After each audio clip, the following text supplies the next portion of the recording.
What's up, YouTube? My name is Menez86. My last video was uploaded in late November of 2019.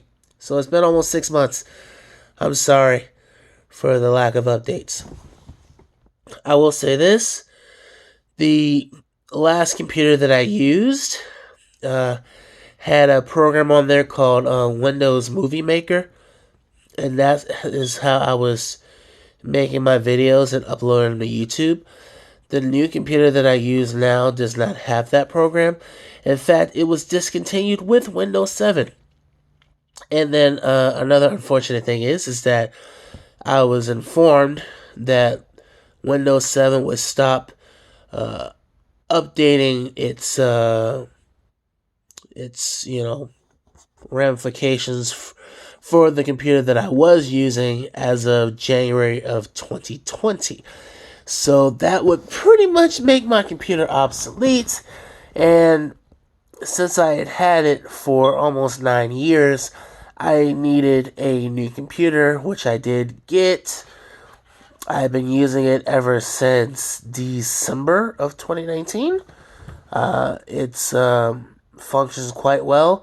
It has double the RAM of my previous computer. And so far, it's been working pretty well.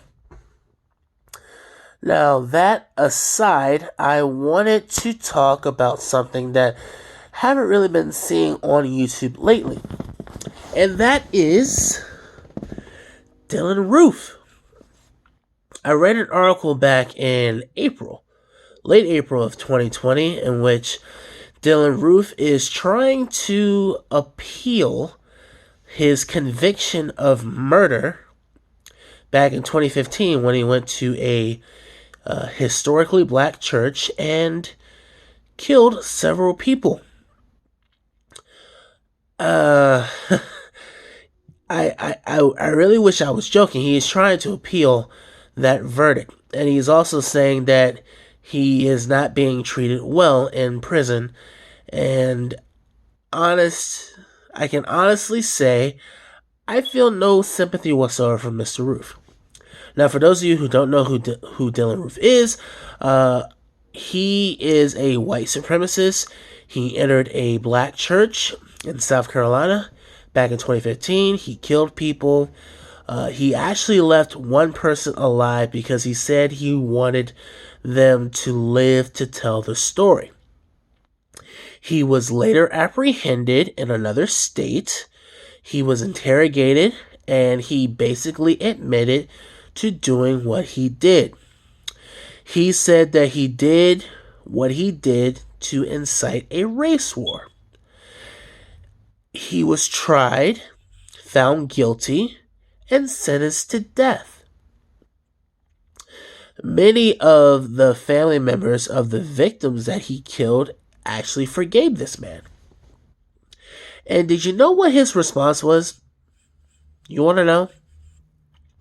He said that he in no way felt any sense of remorse or guilt for what he did.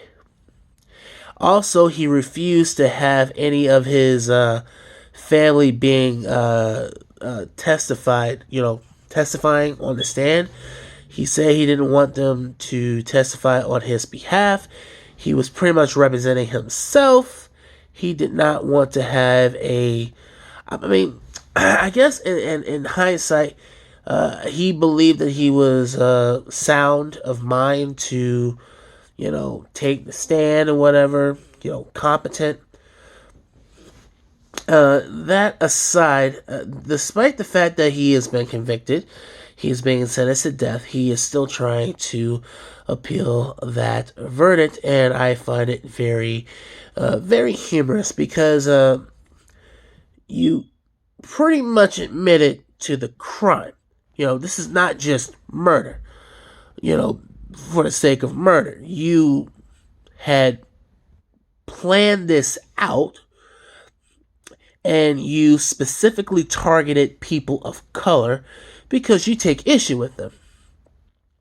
And even though family members of the people you killed were willing to forgive you, And I'm going to tell you something. It takes a really, really strong person to forgive someone that intentionally took away the life of someone who is no longer in this world, no longer on this earth.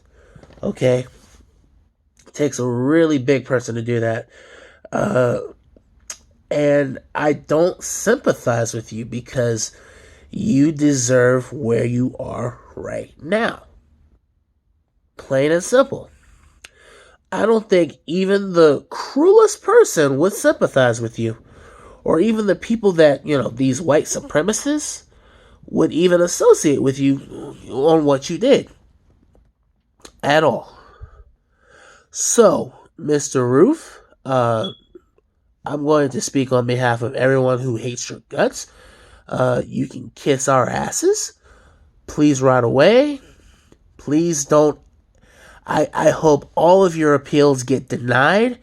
And when the time comes that you meet your maker, I want you to remember that what you did was very despicable. And honestly, it's not even forgivable what you did. I really hope you realize that. Truly. Alright guys, I don't want to make this video any longer. I just, like I said, this has been a long 6-month absence and recording on my phone. So, I am done. My name is Benaz86. Y'all have a wonderful day.